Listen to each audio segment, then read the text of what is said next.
Yau wayoyi sun zama wani ɓangare na rayuwarmu, amma kafin mu kai ga wayoyin zamani da muke amfani da su yanzu, akwai doguwar tafiya da ta ɗauki kusan shekaru 150.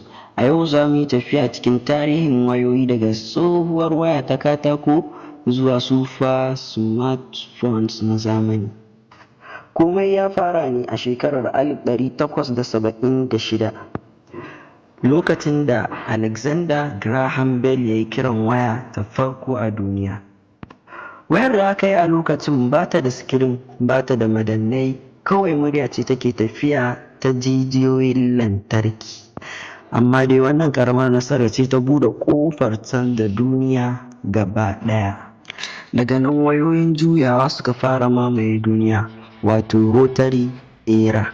Idan kana so ka kira mutum sai ka juya namba ɗaya bayan ɗaya, kowace namba sai ta je ta dawo kana ka ci gaba. Kiran mutum yana ɗaukar lokaci, amma wannan shine fasahar da ke saman duniya a wancan lokacin. A shekarar 1940 zuwa 1960 aka yi wani sabon salo. Mutane ba za su iya kiran waya kai tsaye ba, dole ne sai mutum ya kira operator wanda zai haɗa shi da sauran lambobi.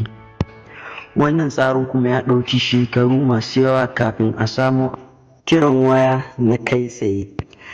A shekarar 1983 aka samar da wayar hannu ta farko. Wayar tana da girma sosai, tana da nauyi, kuma tana da tsada fiye da duk yadda ka yi tunani. Amma duk da haka, ita ce ta fara nuna mana cewa ana iya yin waya ba tare da igiyoyi ba. Sannan ita ce ta farko a harkar sadarwar kai da kai, wato freedom of communication. A shekarar 1990 tsarin GSM ya shigo. An fara amfani da SIM card. An fara tura saƙon SMS, kuma a wannan lokacin ne aka fara ganin wayoyin kamfani irin su Nokia, Motorola, waɗanda suka shahara a wancan lokacin. Daga nan kiran waya ya fara sauƙi, rubutu ya yi sauƙi, kuma daga nan fasaha ta ci gaba da samuwa cikin sauri.